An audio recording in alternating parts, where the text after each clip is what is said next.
Let's be in the position of attention from soul point of view. Om Guru Om Guru Om Guru Om Om Guru Om Guru Om Guru Om Om Guru Om Guru Om Guru Om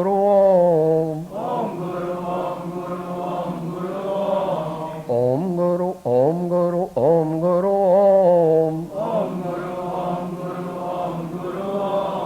Om Shanti Om Shanti Om Shanti Om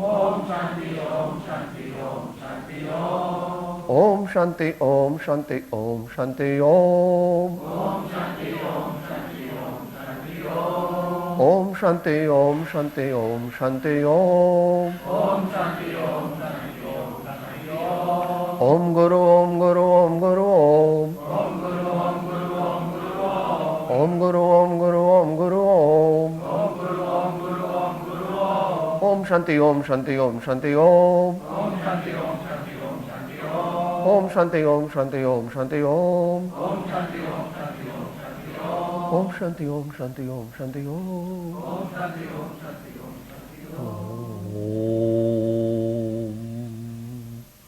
Ajnanatimirandhanam Jnananjanashalakaya Chakshurunmilitam yena Tasmai Shri Gurave Namaha. Shri Paramagurave Namaha. Paramparacharya Gurave Namo Namaha.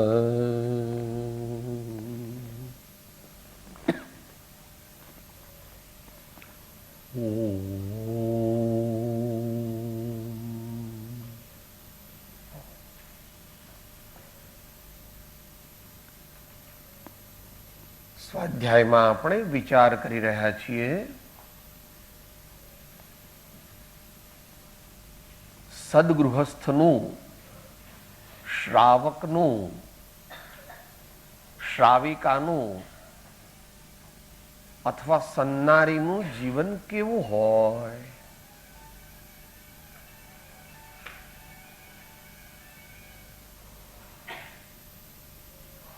Salient features of the life of a true gentleman.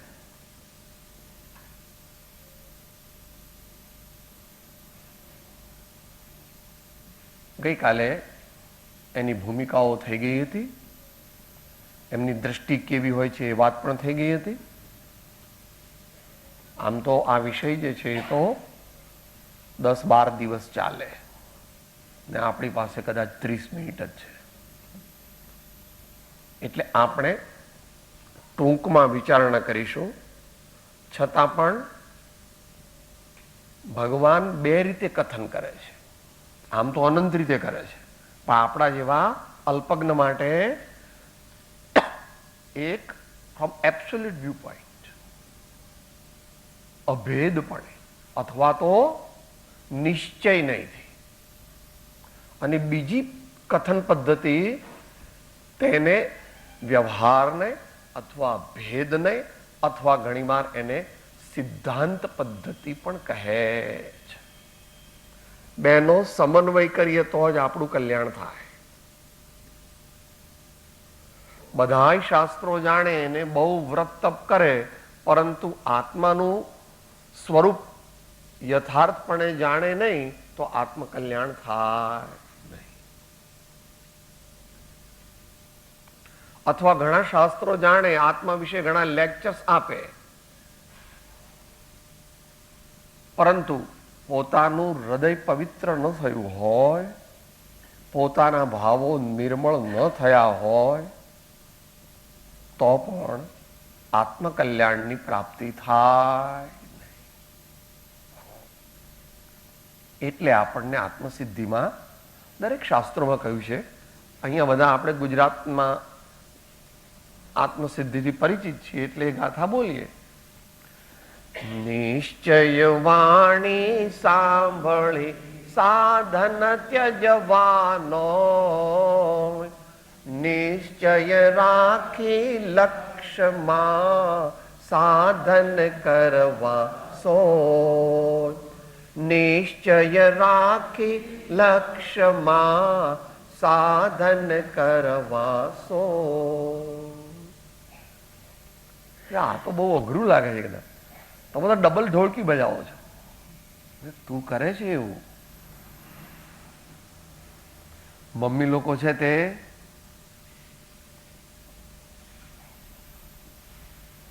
રસોઈ પણ કરે છે, કચરા પોતા પણ કરે છે, ઘરનું ધ્યાન પણ રાખે છે, પણ લક્ષ્ય ક્યાં છે?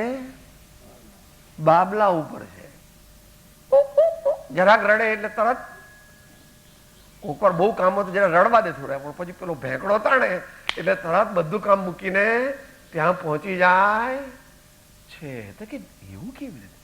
ઘરનું કામ એ કરે, પાછું બાબલાનું ધ્યાન એ રાખે, પાછા કોઈ અતિથિ આવે તો ચા પણ બનાવી દે. એટલે તમે મોટા હોશિયાર શેઠાણી કહેવાઓ. દુનિયામાં તમારો ડંકો અત્યારે વાગે તો બધું પુણ્યનું કામ થઈ શકે છે. એવું કરવાનું છે. પણ અત્યારે આપણે ટૂંકમાં વિચારી રહ્યા છીએ. એટલે આપણે અત્યારે પહેલા અધ્યાત્મ પદ્ધતિથી સદગૃહસ્થનું જીવન કેવું હોવું જોઈએ એના 21 ગુણો મુખ્ય અધ્યાત્મ પદ્ધતિમાં કહ્યા છે. લજ્જાવંત, દયાવંત, પ્રસન્ન, પ્રતિતવંત, પરદોષ કો ઢકૈયા, પર ઉપકારી है, સૌમ્ય દ્રષ્ટિ, ગુણગ્રાહી, गरिष्ठ सबको इष्ट, शिष्ट पक्ष, मिष्टवादी, दीर्घ विचारी है, विशेषज्ञ, रसज्ञ, कृतज्ञ, तज्ञ, धर्मज्ञ, नदी न अभिमानी, मध्य व्यवहारी है, सहज विनित पाप क्रिया सो अतीत ऐसो शावक पुनित 21 गुणधारी है. તો કઈ દ્રષ્ટિથી કહે છે? આધ્યાત્મિક દ્રષ્ટિથી કહે છે. એટલે આમાં કોઈ ટેકનિકલ બીજી બહુ વાતો નહીં આવે. શું ખાવાનું, શું પીવાનું, શું પહેરવાનું, એવું ડિટેલ નહીં આવે. Guidelines, salient features only. એટલા માટે એવી પાત્રતા પણ જોઈએ. આધ્યાત્મિક દ્રષ્ટિ અપનાવવાની આપણી પાત્રતા હોય તો જ આપણને એનાથી સાચો લાભ થાય. ટૂંકમાં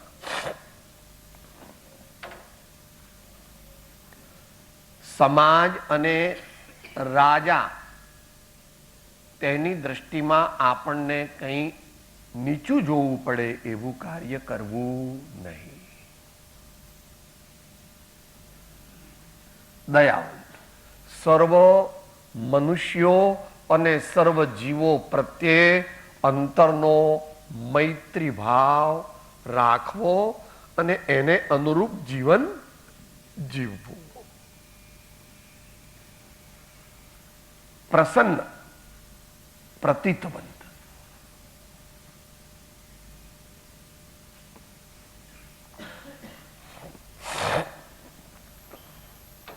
પ્રસન્ન શબ્દ આપણને ખબર છે. He who remains always in a peaceful and joyous mood. He who is not upset by all oddities of life. દુનિયામાં ઘણી બધી વસ્તુઓ એવી થવાની છે કે જે આપણને ગમતી નહીં હોય. અત્યારે તમને એવું લાગે સાહેબ તમને બને એવું, હું તો હાકોટો પાડું, હું જે કહું તે થાય. તું રામથી મોટો છો, પાંડવોથી મોટો છો, જૂની વસ્તુ ન માને કેનેડીથી મોટો છો, ગાંધીજીથી મોટો છો. જેમણે પોતાનું જીવન દેશ માટે આપ્યું એને એના જ દેશવાસીએ માટે દુઃખ નહીં આવે એવો વિચાર ન કરવો. હો, દુઃખ તો આવવાનું જ, પણ દુઃખ વડે પ્રભાવિત થઈને રોદણા રોવા નહીં, સમજણપૂર્વક સહન કરવું. એ પ્રસન્નતા છે. પ્રતીતવંત એટલે પ્રતીતિ એટલે ફેથ, હમણાં બધી વાત થઈ તે ભગવાને અને સંતોએ કહેલી વાતમાં જેને વિશ્વાસ છે અંતરનો, તો એનો અભ્યુદય જ છે. અભ્યુદય એટલે શું? Happiness now, happiness in the rest of the life, happiness in the times to come till the point of salvation. એને અભ્યુદય કહે છે. અભ્યુદય એટલે શું? મીરાએ, આમ તો ભગવાને તો બહુ ટેકનિકલ ટર્મ્સમાં કહ્યું કે ગુણ શ્રેણી નિર્જરા, પણ આપણી સાદી ભાષામાં કહે છે મીરાબાઈ શું કહે છે? ખર્ચે ન ખૂટે વાકો ચોર ન લૂટે, ખર્ચે ન ખૂટે વાકો ચોર ન લૂટે, દિન દિન બઢત સવાયો પાયો જી मैंने, દિન દિન બઢત સવાયો પાયો જી मैंने, રામ રતન ધન પાયો પાયો જી मैंने, રામ રતન ધન પાયો. સંતોની વાત મારા અંતરમાં ફિટ થઈ ગઈ, ભગવાનની વાત મારા હૃદયમાં બેસી ગઈ છે, એટલે મારા જીવનમાં પણ બેસી ગઈ છે. યથાપદવી પ્રતીતવંત.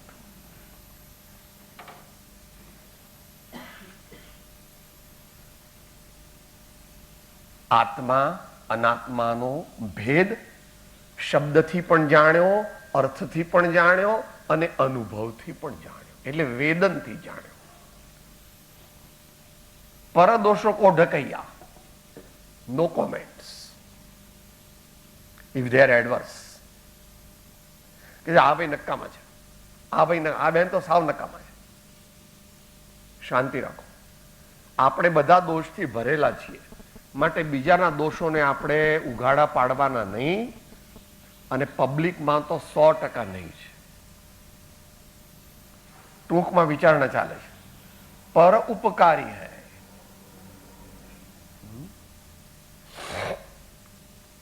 વૈષ્ણવજંતોનું પહેલું લક્ષણ આપણે કહીએ છીએ ને, વૈષ્ણવજંતુનું પહેલું લક્ષણ કહીએ ને, પર દુઃખે ઉપકાર કરે તો એ મન અભિમાનન. કે આવું તો બધું ધર્મના લોકો કે અમે તો આવું બધું કઈ,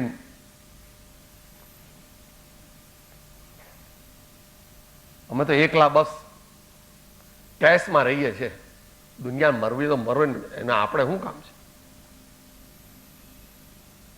સાદા લોકોમાં પણ આપણે પહેલા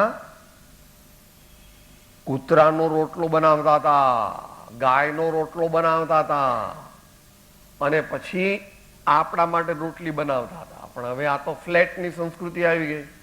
ગાયના દર્શન ન થાય અને કૂતરાનું દર્શન પણ ન થાય. કદાચ પેલો તમારે આલ્સેશન હોય તો એને રોટલીને બદલે પેલું કંઈક આપતા હશો. હા, પેટ ફૂડ.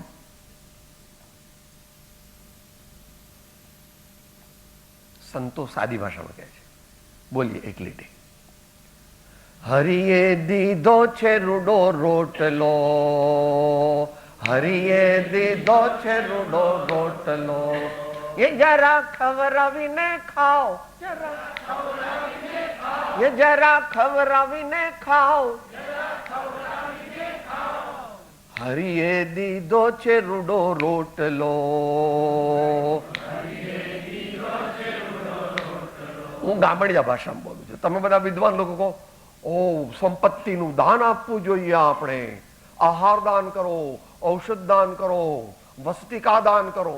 તમે વિદ્વાન લોકો સાદી ભાષાને કઈ ભૂત વળગ્યું, જેનું હૃદય નિર્મળ છે, જેના ભાવ પવિત્ર છે, એનું કલ્યાણ છે. ત્યાં કોઈની લાગવગ લાગતી નથી. સૌમ્ય દ્રષ્ટિ ચાલશે, ફાવશે, ભાવશે, ગમશે. જે થાય તે યોગ્ય જ માનવામાં આવે. ગુણગ્રાહી, ભગવાને બધી ભાવનાઓ કહી છે ને,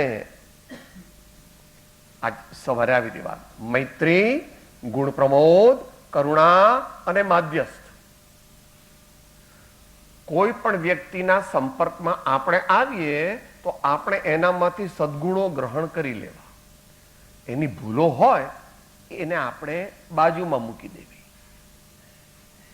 ગુણ ગ્રાહકતાનો એક ઉપક્રમ સેવવાથી આપણા જીવનની અંદર 5 વર્ષની અંદર ગુણ ગુણના ભંડાર પ્રભુજી, ગુણ ગુણના ભંડાર ગુરુજી, એટલા બધા ગુણો આપણામાં આવે. આપણે ભૂલી જઈએ છીએ. આગળ ગઈ ગરિષ્ઠ. ગરિષ્ઠનો અર્થ અહીંયા સદગુણના અર્થમાં છે. સિરીન, ટ્રેન્ક્વિલ માઇન્ડેડ, સમુદ્ર સમાન, પુણ્યના ઉદયમાં હરખાઈ જતા નથી અને પાપના ઉદયમાં ડરી જતા નથી એવા ધીર, વીર, ગંભીર મનુષ્યો ત્વરાથી મોક્ષને પામે. ગરિમા વાળા, ગરિષ્ઠ. સબકો ઇષ્ટ, એમાં પવિત્રતા અને પુણ્ય બંનેનો સમન્વય છે. કોઈ સારા સંત હોય કે કોઈ સારા શ્રાવક હોય અને લોકો એમના વિરુદ્ધ કાદવ ઉડાડે તો એ 25-50 માણસો માને, પણ લોકો ન માને કે નાના હોય આવા મોટા માણસે આવું ખરાબ કામ કરે, તમારી વાત બરાબર. તો કે છે કે સબકો ઇષ્ટ, most of the people honour him. પછી એનું સાયન્સ છે આખું. યશ, કીર્તિ, નામ, કર્મનો એમને ઉદય હોય છે, પણ અત્યારે આપણે ટાઈમ નહીં એટલે શિષ્ટ પક્ષી. સારું તે મારું, સાચું તે મારું. I am on the side of justice. હું ન્યાયને અનુસરવાનો પ્રયત્ન કરીશ, અન્યાય સાથે હું સહમત થતો. શિષ્ટ પક્ષ.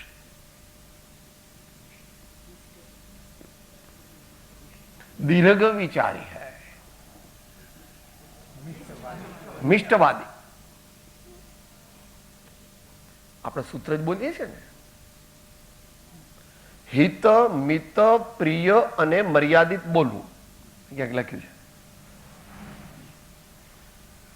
धीरे से बोलो, प्रेम से बोलो, आदर देकर बोलो, जरूरत होने पर बोलो. દીર્ઘ વિચારી હૈ. કોઈ કાર્ય કરે એનું તત્કાળ શું ફળ થશે, આ અઠવાડિયામાં શું થશે, આ મહિનામાં શું થશે, આ વર્ષમાં શું થશે, શેષ જીવનમાં શું થશે, ને દાયકાઓ અને સૈકાઓ પછી શું થશે, એવી દીર્ઘ દ્રષ્ટિ એમને હોય. યુ કોલ હિમ ફોરસાઇટેડનેસ. ફોરસાઇટેડનેસ અથવા ધ ગ્રેટ વિઝનરી. શું કહો છો? Is a great visionary. યુગ પ્રધાન મહાપુરુષ હોય છે. એની પછી ઘણી કેટેગરી. વિશેષજ્ઞ. સામાન્યપણે પણ વસ્તુને જાણે છે અને વિશેષપણે પણ જાણે છે.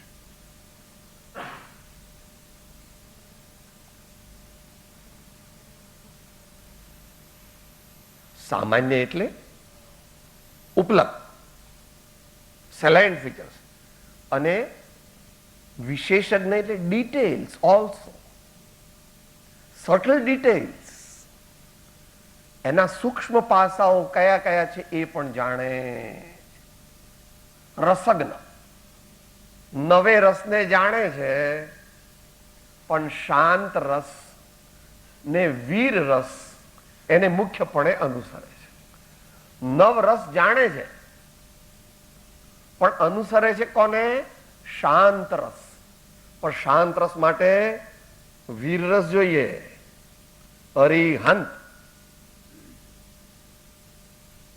શાંત રહેવું બહુ અઘરું છે તત્વથી.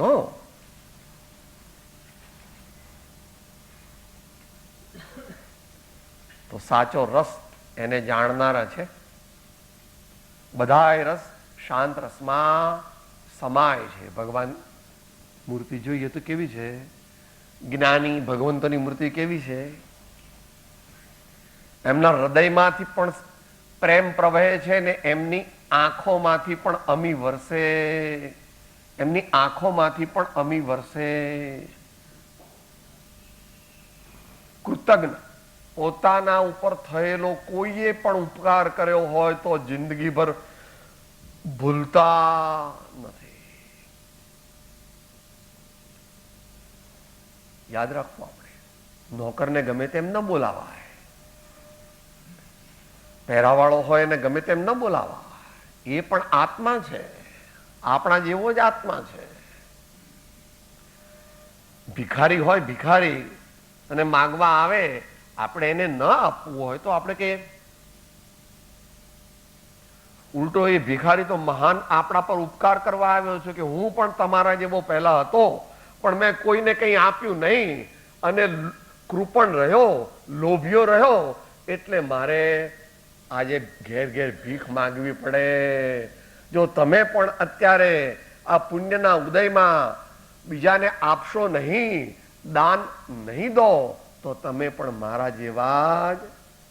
તો આપણો ઉપકારી છે ભિખારી. તો ભિખારી તો આપણને ઉપદેશ આપે છે. મૂક એ આપણે અંતરમાં ધારણ કરવાનો છે. કૃતજ્ઞ, તજ્ઞ, ધર્મજ્ઞ બંનેનો અર્થ એક છે. તજ્ઞ એટલે તત્વજ્ઞ, અને તત્વજ્ઞ અને ધર્મજ્ઞ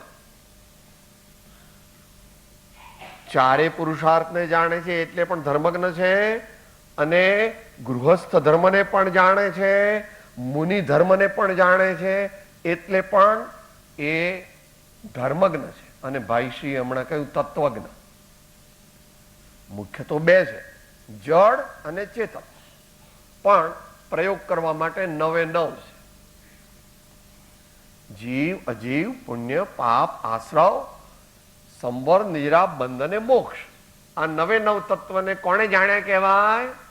પાપથી બચે, પુણ્ય વધારે, પણ લક્ષ્ય મોક્ષનો રાખે. આવા તત્વજ્ઞ અને ધર્મજ્ઞ હોય તે સાચા શ્રાવક અથવા સાચા સદગૃહસ્થ છે. ન દીન ન અભિમાની. અહીંયા પણ બેલેન્સ.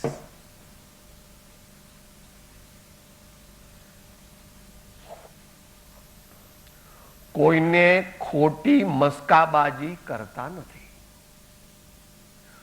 કોઈની ખોટી મસ્કાબાજી કરતા નથી, અને છતાં પણ દરેકનો વિનય યથા યોગ્યપણે કરે. પરંતુ અભિમાન કરતા, એ તો જ્યારથી સમ્યક દર્શન થયું ત્યારથી જ 8 પ્રકારના અભિમાનને છોડેલા છે. અથવા પત્રાંક 254 ની અપેક્ષાએ પરમ વિનયને ધારણ કરે. પરમ વિનયને ધારણ કરે સ્વભાવ.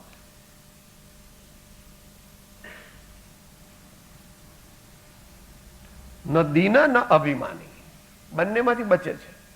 બેલેન્સ, મધ્ય વ્યવહારી है. બોલો કઈ ગાથા? તો બધા શાસ્ત્રમાં કઈ છે. અહીંયા આત્મસ્થિતિ ની બોલો. 8મી. જ્યાં જ્યાં જે જે યોગ્ય છે તહા સમજવો તે, ત્યાં ત્યાં તે આચરે આત્માર્થી જનતે. No extremes in life. No extremes in life. ભગવાનની વાત જુદી છે. એમને પણ એક્સ્ટ્રીમ નથી, આપણને એક્સ્ટ્રીમ લાગે છે કે સાહેબ આ નેમિનાથ ભગવાન જુઓ ને, લો મા બાપ રડે છે, રાજુલ દેવી રડે છે, કૃષ્ણ અને બળદેવ બધા અપસેટ થઈ ગયા છે, અને તોય ગિરનાર ચડી ગયા. લો કઈ છે એમને? એમનું જીવન તું જાણતો નથી પ્રભુ. હજી તો મૂછના દોરા ફૂટ્યા છે, પણ એ કઈ એમનું જીવન નથી. એ તો આ પર્યાયમાં છે. જન્મ પહેલા 3 જ્ઞાનના ધણી છે, મતિ, શ્રુત અને અવધિ. દીક્ષા લેતા તો મનઃપર્ય જ્ઞાન પ્રગટી જાય છે, અને થોડા દિવસોમાં કેવળ જ્ઞાન પ્રગટ કરે છે.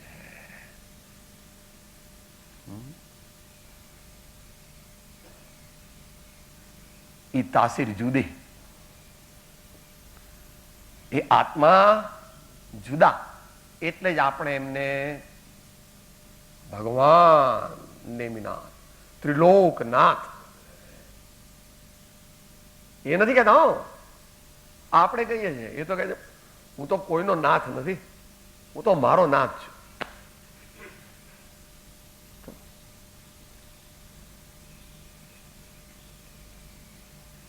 બધું એક્સેસ એવોઇડ કરવું, પણ મોક્ષ માર્ગની સાધનામાં એક્સેસ એવોઇડ ન કરવું. ઇનજસ્ટિસ ન હોવું જોઈએ, પણ એક્સેસ કે સાહેબ મારે કેટલી સાધના કરવી, મેક્સિમમ પોસિબલ. મારે કેટલી સાધના કરવી, મેક્સિમમ પોસિબલ. તો ત્યાં આગળ કહે છે ન દિનના મધ્ય વ્યવહારી સહજ વિનિત પાપ ક્રિયાસો અતીત. અઘરું છે. એમનો વિનય લાદેલો નથી. એ તેમની નમ્રતા એ શાસ્ત્ર જ્ઞાનમાંથી નથી આવતી, એમના હૃદયમાંથી આવે છે. એમના હૃદયમાંથી આવે છે. સહજ વિનિત એવો નિમિત્ત નૈમિત્તિક સંબંધ છે કે જ્યારે સમ્યક દર્શન થાય ત્યારે 8 પ્રકારના અભિમાનનો અભાવ થઈ જાય છે. અને 8 પ્રકારના અભિમાન હોય તો સમ્યક દર્શન થાય. પાપ ક્રિયાસો અતીત. હવે થોડીક જ મિનિટ છે, એમાં જે પહેલું આવશે એનું અનુસંધાન ઓટોમેટિક આવ્યું. પાપ ક્રિયાસો અતીત એટલે પાપોથી પાછા ફરે છે. પાપ શરીરથી પણ ઓછું કરે છે, વાણીથી પણ ઓછું કરે છે, મનથી પણ ઓછું કરે છે, અને અભિપ્રાયથી તો કરતા જ નથી. અઘરું છે સમજવું કે સાહેબ તમારામાં અક્કલ છે કે નહીં? આ ભરત ચક્રવર્તી આવું યુદ્ધ કર્યું, આ રામ ભગવાને આ લંકામાં આટલા બધાને મારી નાખ્યા, શું તમે કહો છો?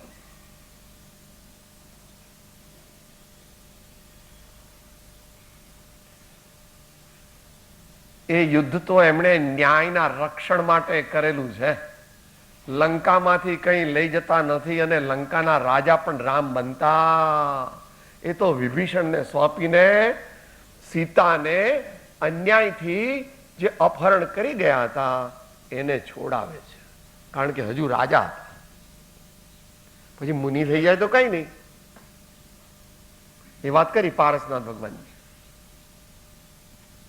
નિર્વિકલ્પ સમાધિ, સવિકલ્પ સમાધિ, નિર્વિકલ્પ સમાધિ, સવિકલ્પ સમાધિ, અને છેલ્લે નિર્બીજ સમાધિ. શ્રેણી માંડે એટલે નિર્બીજ સમાધિ. એટલે આપણે એમને ભજીએ છીએ, આપણું કલ્યાણ છે. જે જીવ પરમાત્માને ઓળખે અને પરમાત્માને ભજે તે થોડા કાળમાં પરમાત્મા થઈ જાય. માટે આપણે અવશ્ય હજારો કામ મૂકીને પણ પરમાત્માની ભક્તિ કરવી અને સમજણપૂર્વક કરવી.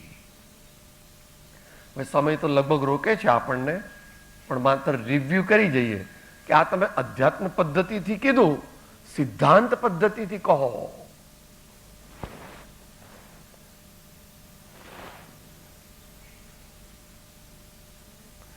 જે શ્રાવક હોય તેઓ 5 અણુવ્રતનો અભ્યાસ કરે છે, પાળે છે. 3 ગુણવ્રતને સેવે છે, અને 4 શિક્ષાવ્રતને પણ આરાધે છે. ટેકનિકલ છે, આપણે સાદી ભાષામાં માત્ર બોલી જઈએ. અહિંસા અણુવ્રત એટલે શું? શાસ્ત્ર ભાષા નહીં હો, સાદી ભાષા,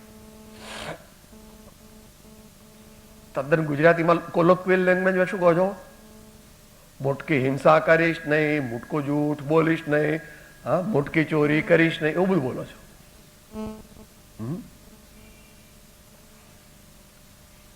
થોડું શાસ્ત્ર ભાષામાં જાઓ તો સંકલ્પી ત્રસ હિંસાનો ત્યાગ કરે છે. ઇન્ટેન્શનલ કિલિંગ ઓફ ધ જીવસ હુ કેન મૂવ અબાઉટ.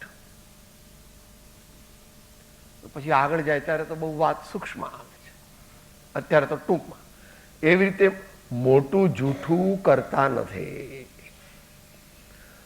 મોટી ચોરી કરતા નથી. એનો અર્થ એમ નહીં કે નાની ચોરી કરે છે, પણ નાની ચોરીથી બચવાનો પ્રયત્ન કરે છે અને મોટી ચોરી તો નિયમપૂર્વક કરતા, એમ બધે સમજી લેવું. કુશીલ સેવતા નથી. એનો અર્થ એમ નહીં કે બ્રહ્મચર્ય પાળતા નથી, બ્રહ્મચર્ય પાળે છે, પણ પૂર્ણ બ્રહ્મચર્ય પાળવાની શક્તિ હજુ પેદા થઈ નથી. પણ પ્રયત્ન છે, અભ્યાસ છે. અને પરિગ્રહ પરિમાણની વાત ભાઈશ્રીએ કરી. સમુદ્ર મહારાજ પાસે પહેલી વાર ગયા હતા ને 76 ત્યારે એકદમ એ मराठी भाषा बोलो ने. तुम्ही शावक आहे का? तुम्हाला परिग्रह परिमाण व्रत नाही, तुम्ही शावक कशाला? तुम्ही शावक कशाला? आत्ताच घेऊन टाका, आत्ताच घेऊन टाका એમ કરીને બધાને તે વખતે છૂટ્યા પહેલા 10 લાખ 15 લાખ એ જમાનામાં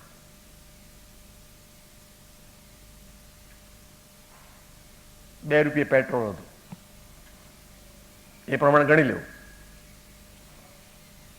તૃષ્ણાની મર્યાદા કરો, ઈચ્છાની મર્યાદા કરો, સંતોષને ધારણ કરો. સુખ સંતોષમાં છે, તૃષ્ણાથી તો દાહ ઉપજશે. તો એ 5 અણુવ્રત જે આ જમાનામાં આચાર્ય શ્રી તુલસી મહારાજે એને પોપ્યુલર કર્યા, એ માટે જૈન પરંપરાના અનુયાયીઓને ગૌરવ લેવા જેવું છે. અણુવ્રત આંદોલન જે એમણે કર્યું એ અપેક્ષાએ પ્રશંસનીય છે. આમ તો સર્વ અપેક્ષાએ એ પ્રશંસનીય છે. હવે બાકીના જે છે એ થોડા ટેકનિકલ છે. અમુક દિશાથી બહાર જતા નથી, અમુક દેશથી બહાર જતા નથી, પ્રયોજન વગર નું પાપ કરતા નથી. આને 3 ગુણવ્રત કહે છે. ગુણવ્રત એટલે the vow which geometrically increases our virtuosity. તેવા નિયમ અને વ્રત જે આપણી ગુણવત્તાને જ્યોમેટ્રિકલી વધારે છે, એટલે એ ઇષ્ટ છે. આગળ બીજા 4 શિક્ષાવ્રત કહે છે. સાહેબ શિક્ષાવ્રત એટલે શું? પનિશમેન્ટ કે ના? શિક્ષા એટલે ટ્રેનિંગ. આપણે શાવક છીએ પણ મુનિ બનવું છે, તો મુનિ બનવા માટે એકદમ મુનિ ના બની જવાય.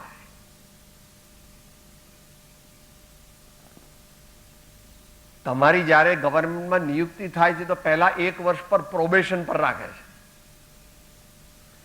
એમ training for becoming a true muni, સાચા મુનિ, સાચી મુદ્દશાને પ્રાપ્ત કરવા માટે અભ્યાસ રૂપે જે 4 વ્રત કહે છે એને એક સામાયિક, સાદી ભાષામાં સમભાવનો અભ્યાસ, ધ્યાનનો અભ્યાસ, ધર્મ ધ્યાનનો અભ્યાસ, પુરુષોદોપવાસ એટલે અમુક તિથિને દિવસે ઉપવાસ કરવો અથવા તેવિયાર ઉપવાસ કરવો અથવા ઉણોદરી કરવી અથવા રસાસ્વાદ ત્યાગ કરવો. પોતાની શક્તિ પ્રમાણે. આઈડિયલ તો ઉપવાસ કરે તે છે.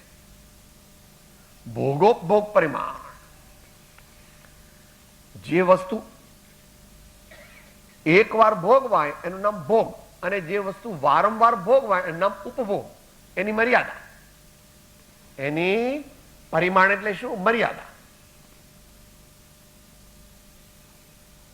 હું એક જ વાર આખા દિવસમાં ફૂલ સૂંઘીશ, મોટરમાં 3 વાર જ બેસીશ, આજે 4 જ કપડા વાપરીશ. ટેકનિકલ છે આ અભ્યાસ, ત્યાગ માર્ગનો અભ્યાસ, કારણ કે આગળ ઉપર મુનિ થવું છે. અતિથિ સંવિભાગ આવી ગયું. આગળ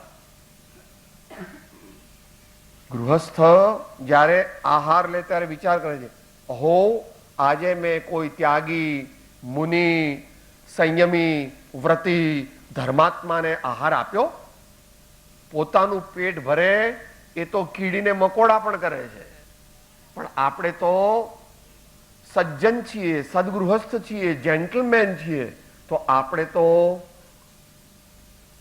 કોઈને આહાર આપીને પછી આપણે ખાવું એવો નિયમ કરો. પણ દરેક જગ્યાએ આપણને એવી સગવડ ન હોય તો એક દાન પેટી રાખવી, અંદરમાં 5 રૂપિયા મૂકવા.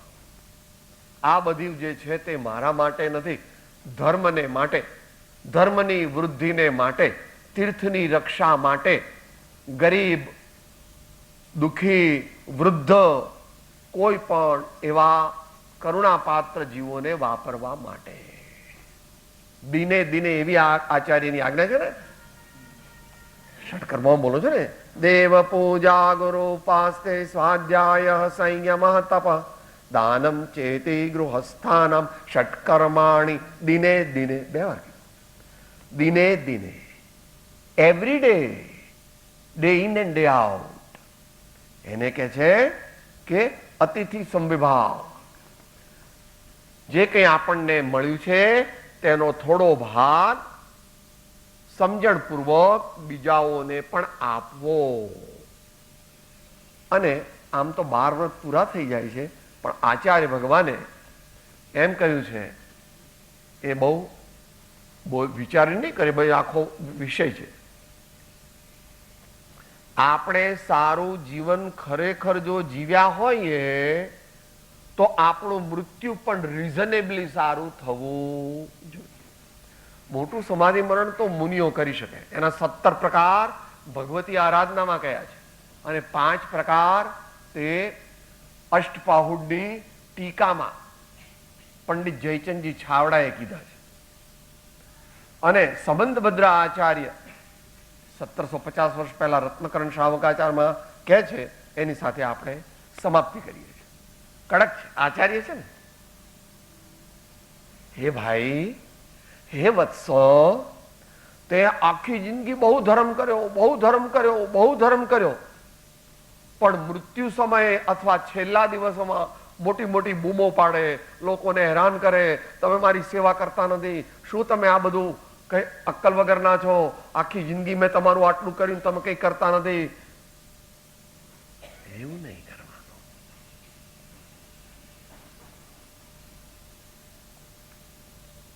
યોગ્ય સમય આવે ત્યારે ગુરુની આજ્ઞા લઈને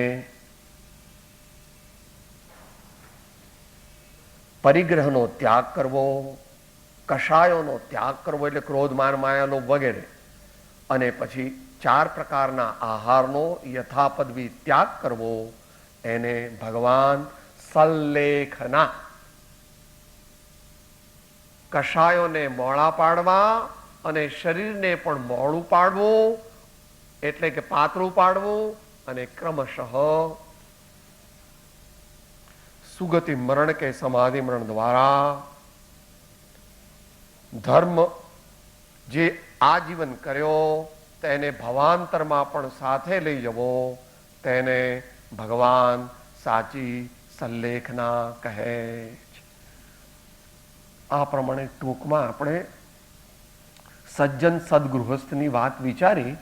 એને માટે તો 10-12 દિવસ જોઈએ, અને આપણે તો માત્ર લગભગ 90 મિનિટમાં, ગઈકાલને આજને બથેને કે 100 મિનિટમાં પૂરું કર્યું. એટલે it is only an outline. વિશેષ જ્ઞાની આચાર્ય ભગવંતો અને જ્ઞાની ધર્માત્માઓએ કહેલા આચારના ગ્રંથો ગુરુગમથી અને સત્પાત્રતાથી વાંચવા, અને આપણા જીવનને ઉત્તમ ધર્મથી, રૂડા ધર્મથી અલંકૃત કરી આ ભાવમાં આનંદ, મૃત્યુ વખતે પણ આનંદ, પરભવમાં એક કે બે ભાવ બાકી હોય તેમાં પણ આનંદ, અને પછી મોક્ષનો અનંત આનંદ આપણે પ્રાપ્ત કરીએ એવી આપણને શક્તિ પરમાત્મા આપે, સદગુરુઓ આપે. એટલી પરમાત્માને વિનંતી કરી, સંતોને વિનંતી કરી અત્યારે આપણે વક્તવ્યને સમાપ્ત કરીએ છીએ. સર્વથા સહો સુખી થાવો, સમતા સહો સમાચરો, સર્વત્ર દિવ્યતા વ્યાપો, સર્વત્ર શાંતિ વિસ્તરો. ઓમ શાંતિ શાંતિ શાંતિ. સદગુરુ પરમ કૃપાળો ત્રિલોકનાથ સબ સંતન કી જય. આનંદ. सूत्र हिंदी में बोली, मैं आत्मा हूं,